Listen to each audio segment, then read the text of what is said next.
Welcome to Ielts listening test. Please do subscribe our YouTube channel, like the video and click on the bell icon for daily listening videos. Share your listening band score in the comments section below at the end of the test.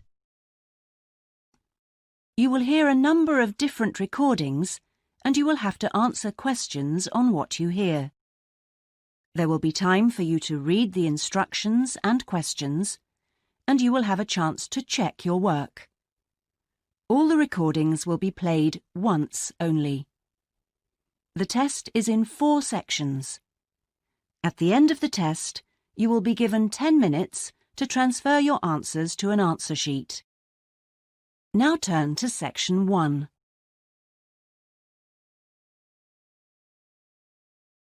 Section 1. You will hear a telephone conversation between a customer and a representative of an insurance company. First, you have some time to look at questions 1 to 5.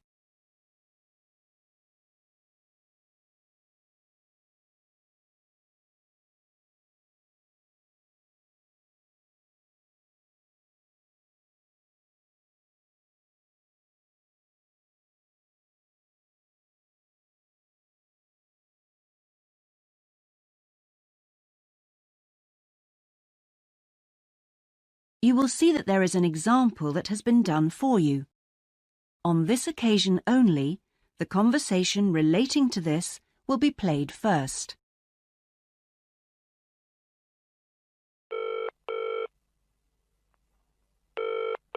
Hello? Motor Insurance Department? Oh, hello.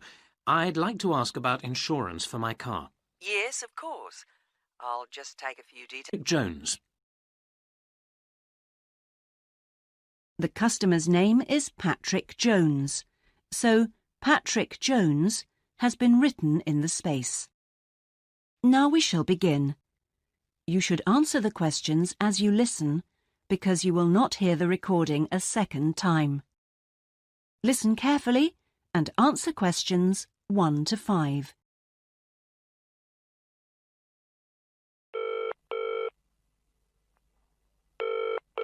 Hello? Motor Insurance Department? Oh, hello. I'd like to ask about insurance for my car. Yes, of course. I'll just take a few details. What's your name? Patrick Jones. And your address? It's 27 Bank Road. 27 Bank Road. Is that in Greendale? Yes. And what's your daytime phone number? My work number is 730453. And could I ask what your occupation is? Dentist. Okay. Now, a few details about your car. What size is the engine? It's 1200 cc's. Thank you. And the make and model? It's a Houghton Sable. Could you spell the model name, please? Yes. S-A-B-L-E. Oh, yes. Thanks.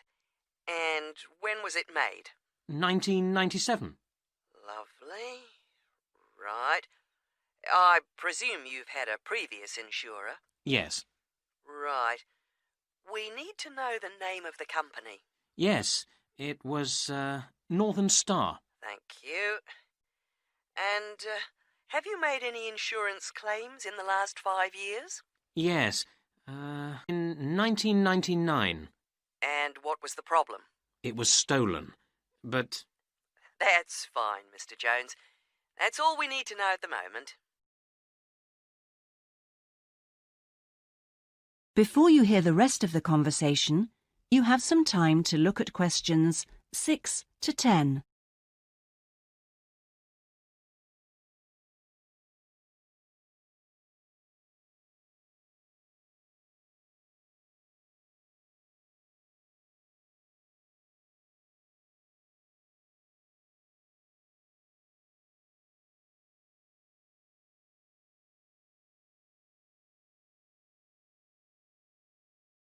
Now listen and answer questions 6 to 10.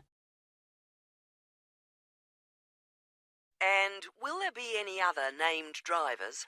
Just the one. And his name? Simon Painter. Could you spell the surname, please? Payntner. Okay, thank you.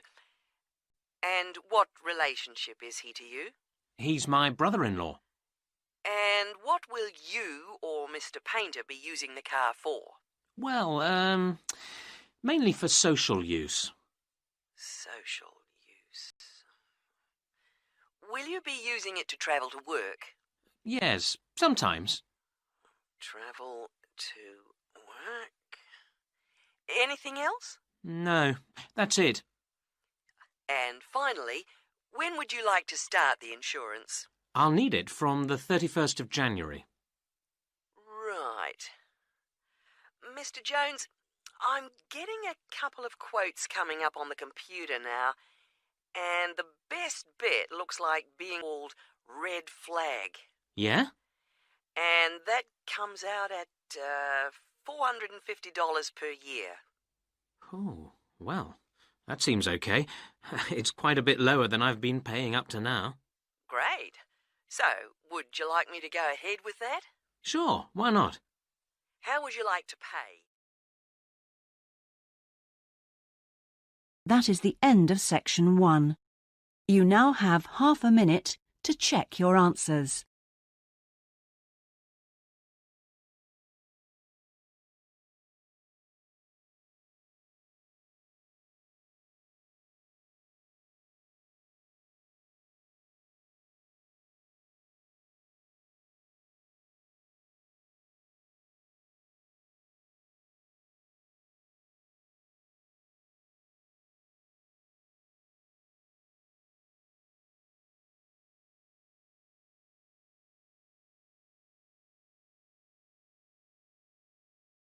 Now turn to section 2.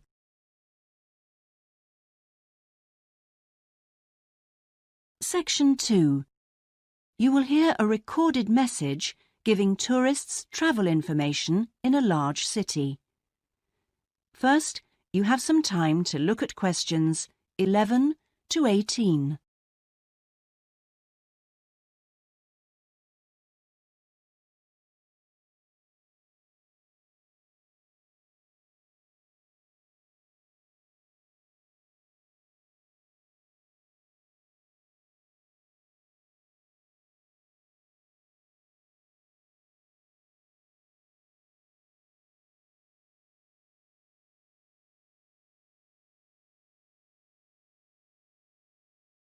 Now listen carefully.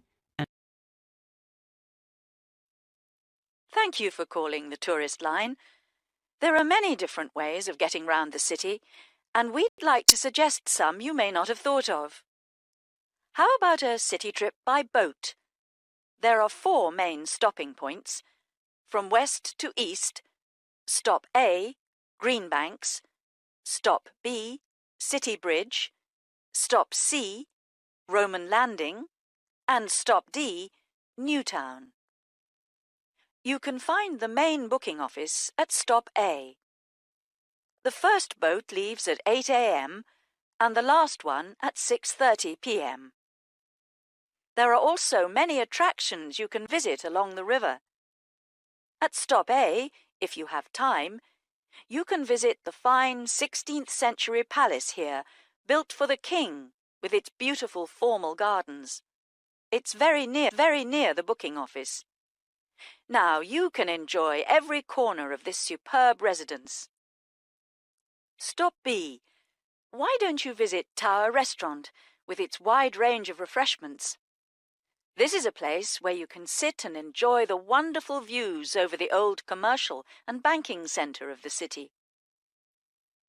Stop C is the area where, in the 1st century AD, invading soldiers crossed the river. This was much shallower than it is now. That's why this area is called Roman Landing. There's an interactive museum to visit here, with a large shop which has a good range of local history books. At the furthest point of the trip, Stop D, the most exciting place to visit is the new entertainment complex with 7-screen cinema, bowling alley, and video games arcade.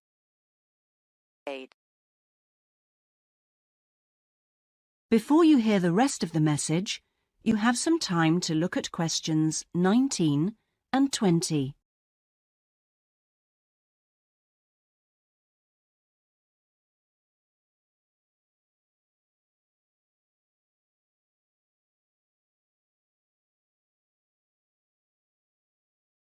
Now listen and answer questions 19 and 20. Besides the boat tours, there are city buses. 2 companies offer special services. The top bus company runs all its tours with a live commentary in English. Tours leave from 8:30 a.m. every 20 minutes. There are departures from Central Station, Castle Hill, and Long Walk. This is a hop-on. For further details, call Top Bus on 0208 944 7810. The number 1 sightseeing tour is available with a commentary in 8 languages. Buses depart from Central Station every 5 to 6 minutes from about 9 a.m., with the last bus at around 7 p.m. There are also number 1 services with an English-speaking guide. That is the end of section 2. You now have half a minute to check your answers.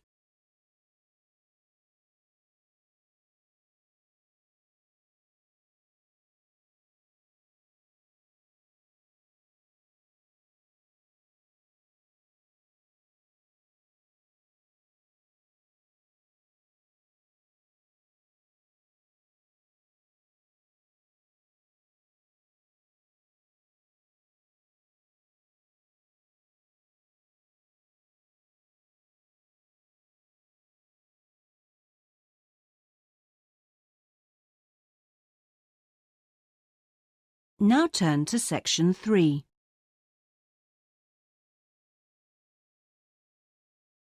Section 3. You will hear a seminar with Dr. Martin Merriweather of the Antarctic Centre in Christchurch, New Zealand. First, you have some time to look at questions 21 to 26.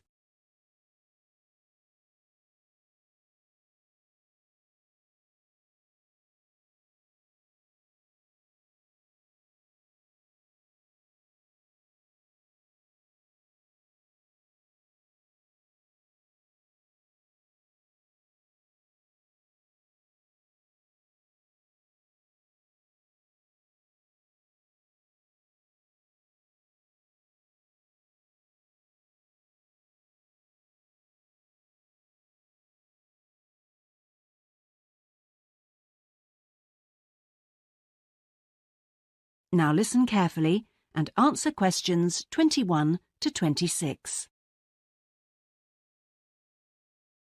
We're pleased to welcome Dr. Martin Merriweather of the Antarctic Centre in Christchurch, New Zealand, who has come along to talk to us today about the role of the centre and the Antarctic Treaty. Now, my first question is about the choice of location for the centre. Why Christchurch? Was it because of the climate? Well, actually, New Zealand is the second closest country to Antarctica, and Christchurch is often used on Antarctic expeditions. Right, so it's because of where we are. And Christchurch is often used on Antarctic expeditions. Right, so it's because of where we are, coupled with our historical role. So tell us, what is the main purpose of the centre? Oh, well, we have 2 complementary roles. One is as a scientific base for expeditions and research, and the other is as an information centre. Tell us something about the role as a scientific base. Well, we're able to provide information about what scientists should take with them to the South Pole. For example, the centre contains a clothing warehouse where expeditions are supplied with suitable clothing for the extreme conditions. I suppose you need a bit more than your normal winter coat. Yes, exactly. And then there's also the specialist library and mapping services. Right. And which countries are actually located at the centre? Well, the centre houses research programs for New Zealand, for the United States, as well as for Italy. There's even a US post office here. Really? And what does the Visitors Centre offer? Well, since very few people will ever experience the Antarctic firsthand, the Visitors Centre aims to recreate the atmosphere of Antarctica. There's a mock campsite where you can see inside an Antarctic tent and imagine yourself sleeping there. And the centre also acts as a showcase for the unique international cooperation which exists in Antarctica today. What is it actually like at the South Pole? I know you've been there on a number of occasions. Yes, I have, and each time I'm struck by the awesome beauty of the place. It's magnificent, but you can really only visit it in the summer months. October to March. Yes, because it's completely dark for 4 months of the year. And, in addition, it has to be the coldest place on Earth.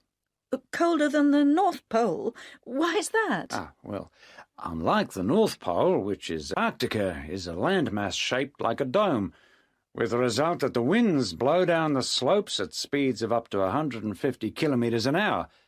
And that's what makes it so cold. Oh. And one other interesting thing is that Antarctica is the driest continent on Earth, surprisingly, and so you have to drink large amounts of water when you're there. How old is Antarctica? Oh, we're pretty sure it was part of a larger landmass, but it broke away from the rest of the continent 170 million years ago. How can you be certain of this? Because fossils and rocks have been discovered in Antarctica, which are the same as those found in places such as Africa and Australia. Amazing. To think that it was once attached to Africa. Before you hear the rest of the interview, you have some time to look at questions 27 to 30.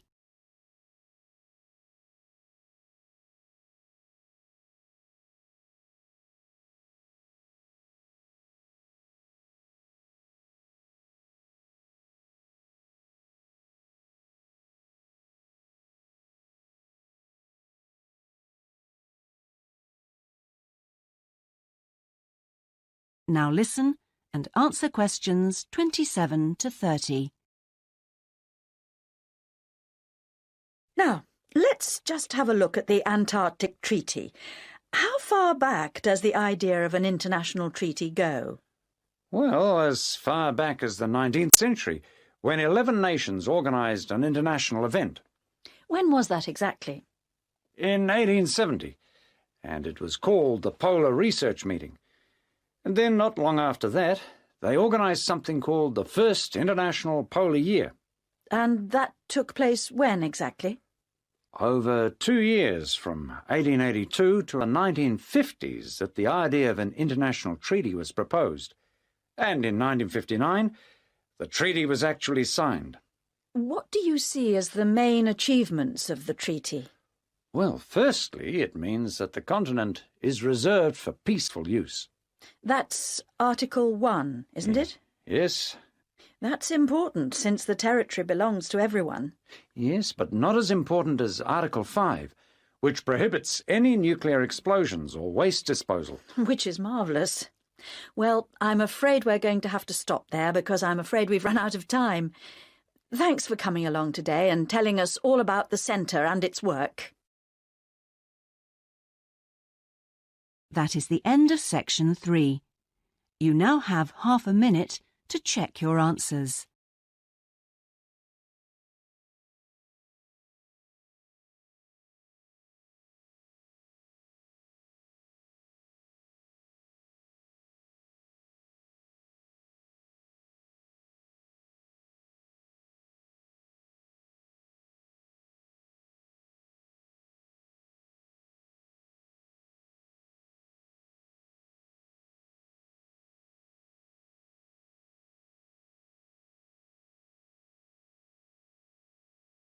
Now turn to section 4.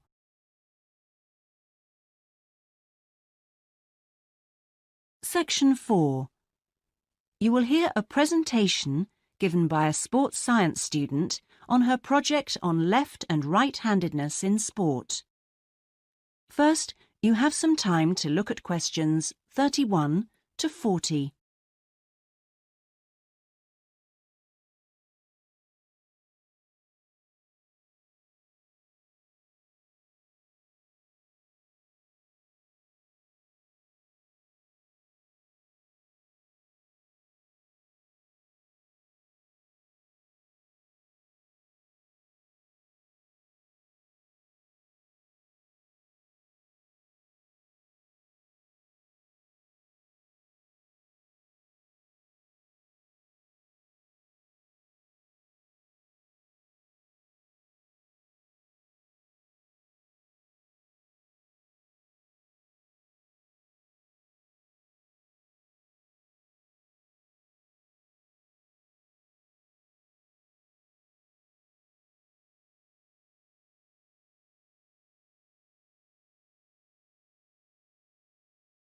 Now listen carefully and answer questions 31 to 40. My topic is handedness, whether in different sports it is better to be left or right-sided, or whether it's better to be left or right-sided, or whether a more balanced approach is more successful. I'm left-handed myself, and I actually didn't see any relevance to my own life when I happened to start reading an article by a sports psychologist called Peter Matthews. He spent the first part of the article talking about handedness in music instead of sport, which I have to say almost put me off from reading further. But what I soon became struck by was the sheer volume of both observation and investigation he had done in many different sports, and I felt persuaded that what he had to say would be of real interest.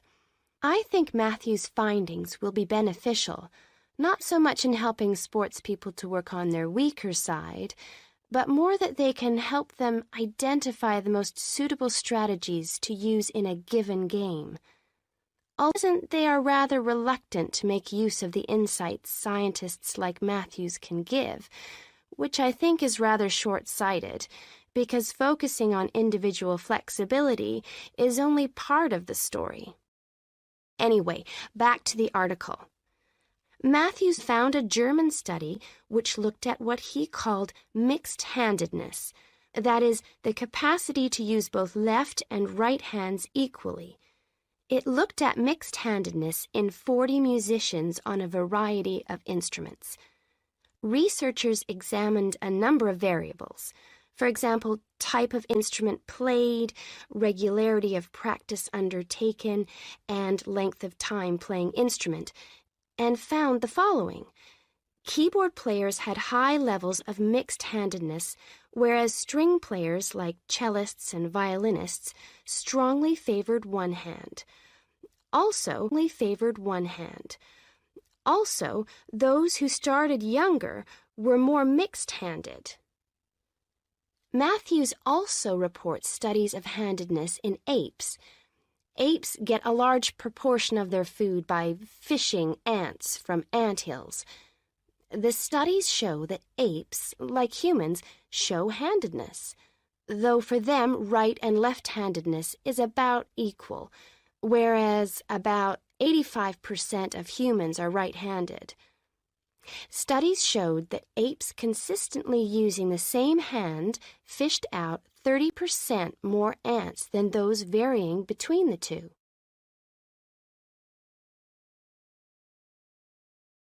Matthews started researching several different sports and found different types of handedness in each. By the way, he uses handedness to refer to the dominant side and eyes as well as hands. Anyway, his team measured the hand, feet, and eyes of 2,611 players and found that there were really three main types of laterality. Mixed, you work equally well on both sides, both hand and eye. Single, you tend to favor one side, but both hand and eye favor the same side. And cross-laterality, a player's hands and eyes favor only one side, but they are opposite sides. Let's start with hockey. Matthews found that it was best to be mixed-handed. This is because a hockey stick must be deployed in two directions. It would be a drawback to have hand or eye favoring one side. An interesting finding is that mixed-handed hockey players were significantly more confident than their single-handed counterparts. Things are slightly different in racket sports like tennis. Here, the important thing is to have the dominant hand and eye on the one side. This means that there is a bigger area of vision on the side where most of the action occurs. If a player is cross-lateral, the racket is invisible from the dominant eye for much of the swing. It means that they can only make corrections much later, and often the damage has been done by then. And moving to a rather different type of sport, which involves large but precise movements, gymnastics. It's been found that cross-hand-eye favoring is best. The predominant reason for this is because it aids balance, which is, of course, absolutely central to performance in this sport. That is the end of section 4. You now have half a minute to check your answers.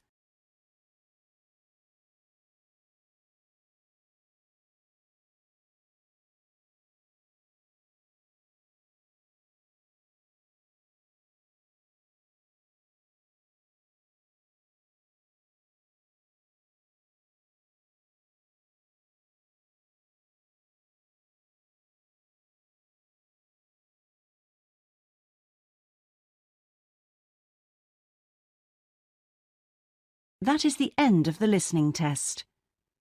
In the Ielts test, you would now have 10 minutes to transfer your answers to the listening answer sheet.